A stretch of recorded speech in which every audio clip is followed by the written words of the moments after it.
Some poor sucker. This is. Some poor sucker.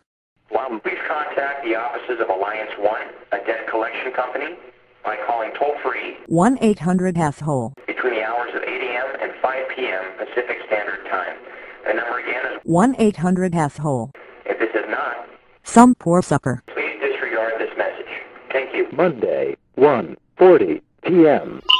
Hey, it's Ted! Yeah, Sunday. And there's sunny skies, and it's in the low 80s. I'm sitting on the front porch in front of my mobile home. Remember the 47% living down to expectations. Yes, I am. And the light keeps, kind of flickering a little bit, so, it just comes and goes. So you got to deal with that, dude. That's my thinking scratch. I'm thinking of something. That's what I do to get my gears going, get my gears going. You know what I mean? All right. Here's the deal today. I may run over my time a little bit, and I'm sorry.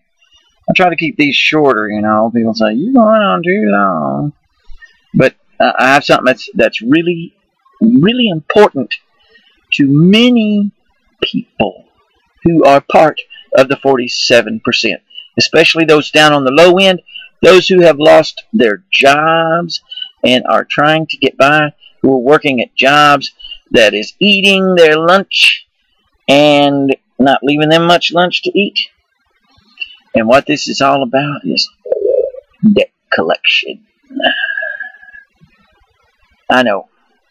I hear it. I've heard it. You're irresponsible if you don't pay your bills. You must pay your bills. I knew a guy had a friend once who was in a financial bind. He wasn't making enough money, and he was feeding his family, his 3-year-old kid, nothing but macaroni and cheese, because everything else went to pay the bills, and that's bullshit. People, you got to survive first. And sometimes you just can't pay some shit. And sometimes shit shouldn't be paid anyway. So, that's what this is about today. Credit collections. Let me tell you what spurred me on. I saw an article on Alternate written by Sarah Jaffe. Came out on October the 12th. I don't know, I missed this a couple of days ago. But the title is J.P. Morgan Chases Debt Collection Agency's Sleazy Tactics to Squeeze Student Loan Debtors of Their Last Cash. First, the big banks create debt, and then they get paid to collect it. Lovely, right? All right, Sarah says, J.P. Morgan, the country's biggest bank by assets. Now, we're talking up there in the upper echelons of the 1%. Has a private equity arm called One Equity Partners. And this equity arm, in turn, owns NCO Group. Oh boy. A debt collector that makes millions of dollars a year from the federal government to collect on students who defaulted on their student loans. And that taxpayer money is paying for some pretty abusive practices, she says. Now, the thing of it is, in this article, it said a debt collector told the wife of a soldier. Now, he's overseas, like I think in Afghanistan somewhere. And she's trying to get a degree so she can teach. So she's a student teacher. Everybody has to go through that. You don't get paid for that. You just sit in and you teach, and then you get your degree and your certification. And they told her, it's time you quit. You got to pay your bills. You need to quit. Forget your career, because you got responsibilities. That's what they told her. And they also told her that they would contact the military and get her husband a dishonorable discharge for failing to pay his bills. Now, is that fucked up or what? But it gets worse. Another article I ran across today, ironically, when I was getting ready for this, It's by a website called courthousenews.com. And it was also posted on the 12th. And the title of this article by Jamie Ross is "The Worst Debt Collector in the World." I don't know about that, but, you know, probably way up there. Dateline Phoenix. The article says, after garnishing exempt disability payments from a 100% disabled Army veteran's wife, a debt collector told the vet he was living off Social Security while the rest of us honest Americans work our ass off. Too bad. You should have died. Now, I would say, can you believe that? But you damn right, I'd believe anything anybody told me that any debt collector said. The court ruled. You had to take these people to court and ruled that the money was exempt. They had to stop taking it, but then they already had what they'd taken. When he called back, this is a quote from the guy. He said, the assistant told Michael, the veteran, he said, fuck you. Pay us your money. You can't afford an attorney. You owe us. I hope your wife divorces your ass. If you would have served our country better, you would not be a disabled veteran living off Social Security while the rest of us honest Americans work our ass off. Too bad. You should have died. Fuck, man. It doesn't surprise me. It doesn't surprise me a bit. Over the years, we've been broke. We've run out of money. We've had to not pay stuff on occasion. First of all, we went down to a Dodge dealership in Lufkin, the only one here, and made a deal with a car salesman. Had it all lined up. We traded in 2 cars to get this van. We go back, it's the wrong van. They said, well, we couldn't finance the other one. We're going to let you have this one, but it's brand new, blah, blah, blah, blah. And the notes were like $300 higher than we had agreed to pay. And those guys pressured the shit out of us, and they'd already disposed of our trade-ins. And we told them that we're not going to be able to cover that note. It's too much. Well, we'll work it out. You know, we took the van. We drove it for a few months. That fucking note was eating our lunch. We couldn't pay it. We called the finance company. We called the Dodge dealership. We said, we need to figure something out. We need to refinance this loan. Would they do it? No, they wouldn't do it. Nobody would listen. So you know what we did? I took the damn thing back down there and gave them the keys. Guess what? Dodge Credit went a little bit wacky. Tried all kinds of threats. So fuck them. Car dealership screwed us over. This is the kind of shit the 47% deal with all the time. If you think that's a shameful thing to do, then fuck you, because you ain't been down here. The next one's even worse. We went to a car dealership called Raceway Motors in Lufkin. Now this is a Christian car dealership. And they put Bibles in all their cars. I shit you not. Every car that they have on the lot has a Bible in it for new owners. Ain't that sweet? Well, we bought a piece of shit called an Isuzu Axiom. Oh man, don't touch those things. Sorriest piece of crap. Every time we turn around, something was breaking, something was fucking up. It was all integrated, the radio, the electronics. We needed to fix one thing. You couldn't do it. You had to replace the whole fucking electronic package. Parts were falling off. You name it. This car was falling apart. We took it back over there to the dealership and said, this car's falling apart. You need to fix it. You need to take care of these things. And just as bad, the guy says, oh, this thing gets good mileage. Well, hell, it didn't get anywhere close to what it was rated. It got 12 or 14 miles per gallon on the highway. It was a horrible car.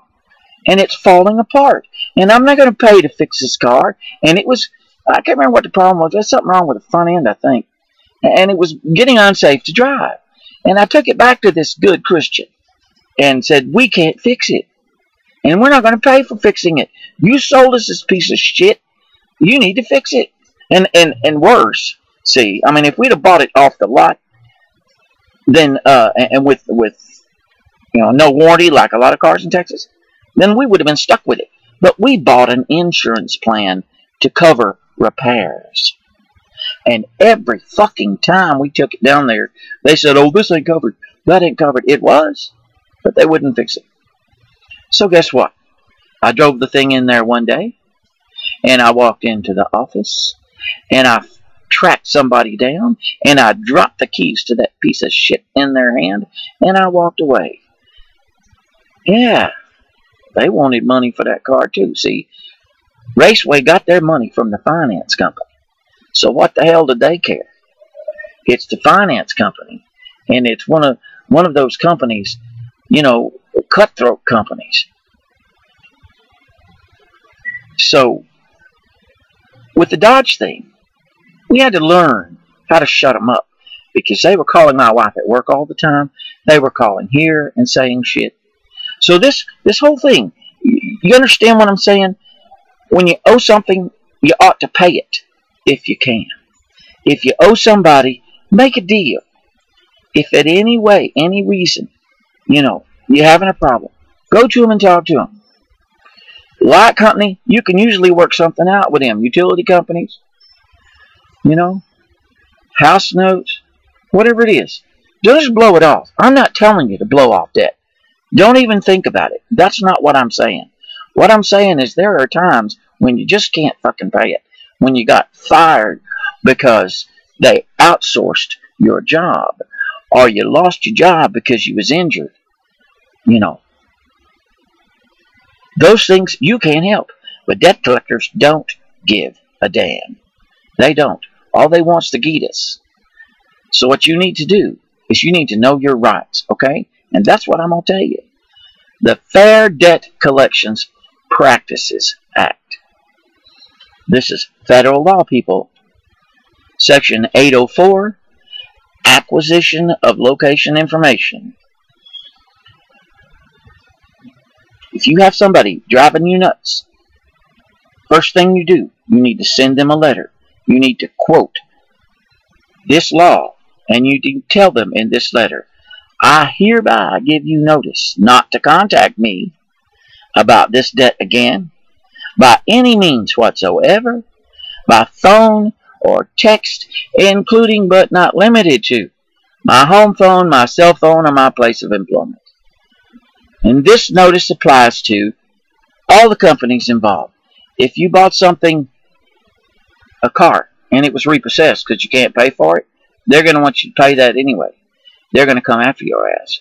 So they're going to say, you want to say, the car dealer, the collection agency, and anybody else you've ever heard from, send that letter, certified mail, return receipt requested. If you don't know how to do that, ask somebody at the post office. That's how you shut them the fuck up. Because law says they cannot harass you. In Texas, there's even more law, and I don't remember what it is now.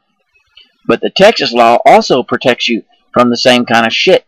They can't call you at work after you inform them not to call you. They can't make threats.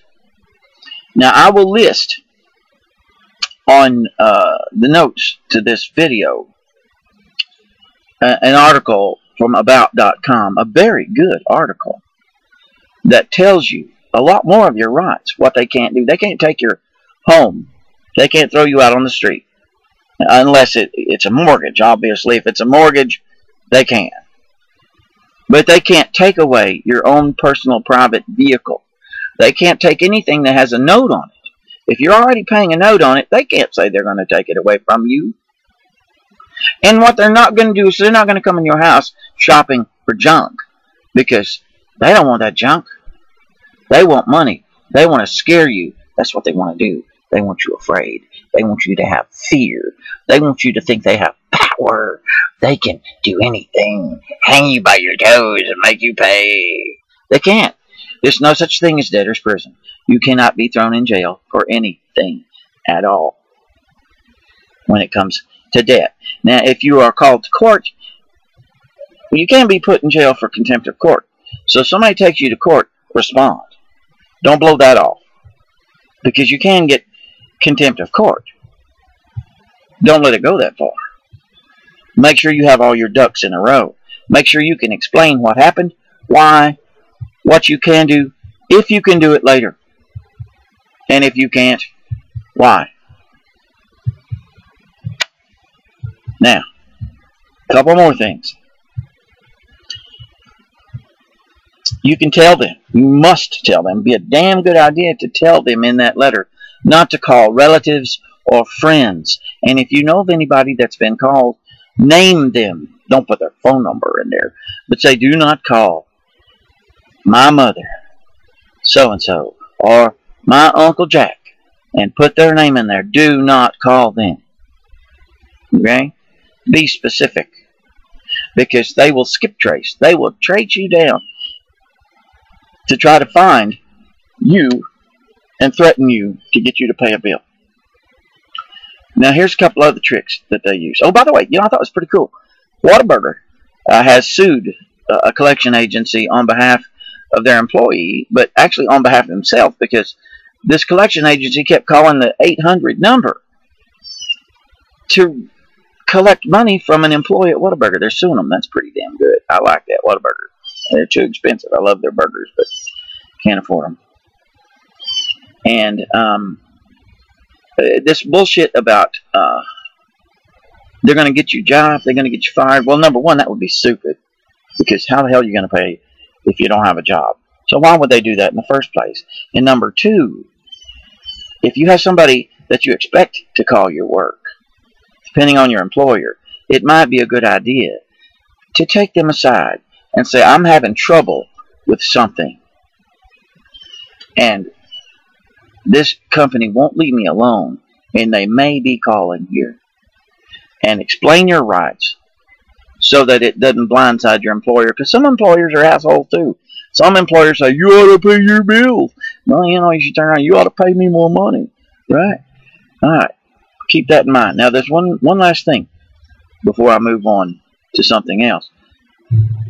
Be very damn careful. If you have an old bill, say, using that Isuzu piece of shit that we had, it trucks along, you haven't heard a word from it.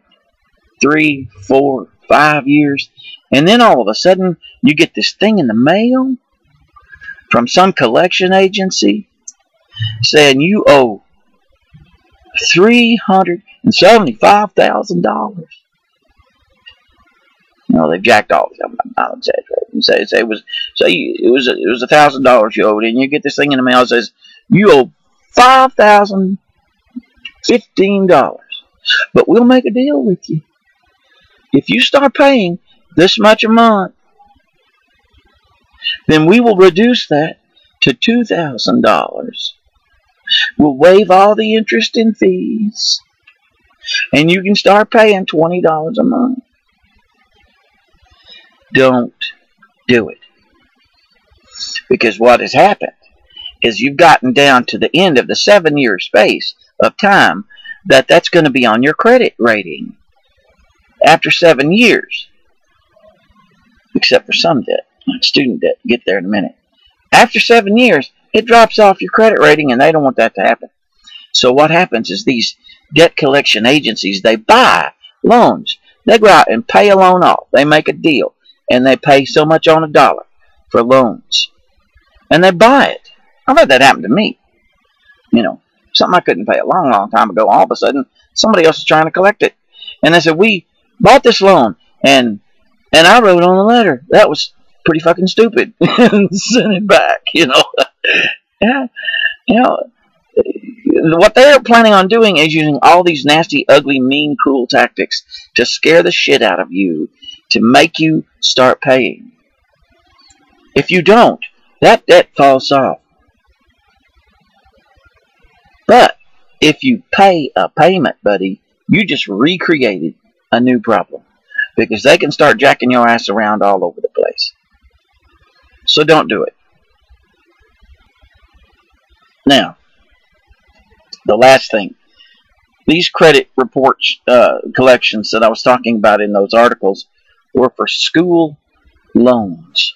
Man, I did a piece on my blog on school loans. I'll list the link to that too. School loans. I mean, people are getting fucked over so bad with school loans.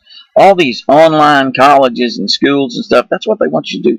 They want you to get grants, if you qualify for grants, and that you don't have to pay back, and they want you to get loans, which you're going to be stuck with, and you're going to be stuck with a degree or certification a lot of times ain't worth shit. It's hard to get a college degree. It took me a long time. And you know what? When we were going to school, our college, back in the 80s, we didn't think about this stuff. We're young, and we're expecting to, have a nice future and make good money, and the school just started throwing these fucking loans at us. My wife and I both. They just said, you come in here, we're going to get you a financial aid package. Sign here, here. Here's your checks. I thought, man, we need to survive. Going to college. We took it. Damn, I wish I hadn't have done that. Because school loans, unlike, a car note or even a house note, if they repossess the house, that's the worst they can do. Or any other kind of loan, credit cards, whatever. Those, you send that letter out, you can shut them up. It's going to fuck your credit up, no question. But other than that, there's nothing they can do. Nothing. But a school loan is exempt. You can't file bankruptcy and get rid of a school loan. That motherfucker is stuck there. If it's a guaranteed school loan, you're stuck with it the rest of your life. And, these colleges, financial aid departments ought to be ashamed of themselves. They don't tell students that. I have one. I can't pay it. I have no income. Duh. Now here's my story. Years ago, about 4 or 5 years ago at least, I was sitting at my desk in the house, and the phone rang, and it was some collection agency woman, and she started, throwing the shit at me. That was before I learned about my rights and how to shut them up. And man, I just went off like a Roman candle. Told her, well, I can't work. I got these problems. And I told, I fucking shit can't pay it, man. And she stayed on. Usually they hung up, but she stayed on the phone. And then when I settled down, from what I remember, she said something like, I'm sorry about your situation or something, and I'll see what I can do. Huh. Well, at least she listened to my rant. That's different. But 2 months later, I found out that this woman had taken on the job herself of refinancing all my school loans. She even got me signed up to stuff that I'm supposed to sign for. Had everything all packaged. Found all my school loans. I had 2 or 3 of them floating around out there. Put them all together. Got them under one roof. And then got me an unemployment exemption. Damn. Every once in a while you're going to across somebody that actually has a fucking conscience. That was very nice. But the problem is, it still ain't going away. Since then, I've had to get unemployment exemption, unemployment exemption, unemployment exemption, until I ran out of those. There's like one more exemption that I'm floating on right now. And then at the end of the year, when that's over, I don't know what I'm going to do. because they want like $200-something a month. I can't pay it. Of course, there's interest accruing on this thing. This school loan is about 4 times what it was when I got them, as it is now. I was going to go back to college. You can take 6 hours college half time and get it deferred. Couldn't afford to do that because the state of Texas decided to get rid of the Hazelwood for students who had over 150 hours and a veteran. Oh, boy, I could go there with that, but that's something else. So, you know, this thing's still hanging over my head. My wife's still hanging over her head. And you're stuck with it, people. You can't run from it. Now, you can tell them to stop harassing you, stop calling you, stop all that shit. You can shut them up legally. And 90% of the time, you quote that law to them, you know what your rights are, and they'll recognize that they have to keep their mouth shut. But it ain't going to go away. It's going to fuck your credit up. And it's also going to give them a door to garnish your wages. They can do that. They can take money right out of your paycheck. So if you have a situation coming your way, that's going to happen. You need to tell your boss, so that don't blindside them again. And they can take your Social Security. So what my wife and I are looking at is, when we retire, what piddly-ass little Social Security we're going to get, we're going to take a piece of it out. Not a damn thing I can do about it. I have nothing I could sell. One of my wife's relatives said I sold my soul to the devil. I ain't got that payment yet. I don't know if that would cover that loan or not. You know, but you know, if you're thinking about going to college and getting a loan, don't do it. Don't do it. Figure out another way. Find another way. But don't get a loan. Because even doctors these days are so screwed up with those big fucking loans, they're having a hard time sometimes. You know, professionals, doctors and attorneys are stuck with these big fucking loans. Because when you go to med school, you go to law school, you ain't got time to work. So, the number one thing you have to remember is, if you're going to wind up having your wages garnished, let them do the paperwork and know how much they can take out. Make damn sure they don't get more than they're allowed, which is less than 20%. Somewhere between 10 and 20. It depends, I think. And that's about all you can do with that. So listen, people. Don't be stupid. That's what I say all the time. Don't let them people threaten you. Don't let them intimidate you, and they're damn good at it. Don't let them scare you until you do anything and everything to give them money that you can't afford to give them. Don't take your kids' food out of their mouth to pay a bill if you just can't fucking pay it. Don't do it. We are the 47%. We are the backbone of this country. And we are the workers at McDonald's and Whataburger and Burger King and Walmart and Polk's Pick It Up convenience stores. We are the people that service them all day, every day. And they should not have a right to bleed us dry because they won't pay us a fucking decent wage. So be responsible, do your best. But know your rights when you have more than you can do.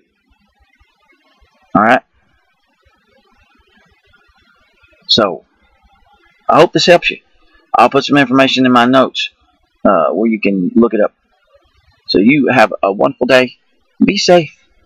And don't worry about it. Alright? Because you are protected now. You're protected by federal law. And if you're in Texas, there's state law. Okay? Uh-oh. My umbrella's about to blow away. It liked to yesterday. I'd grab it. Wind like blew it off. Don't be stupid. See you later.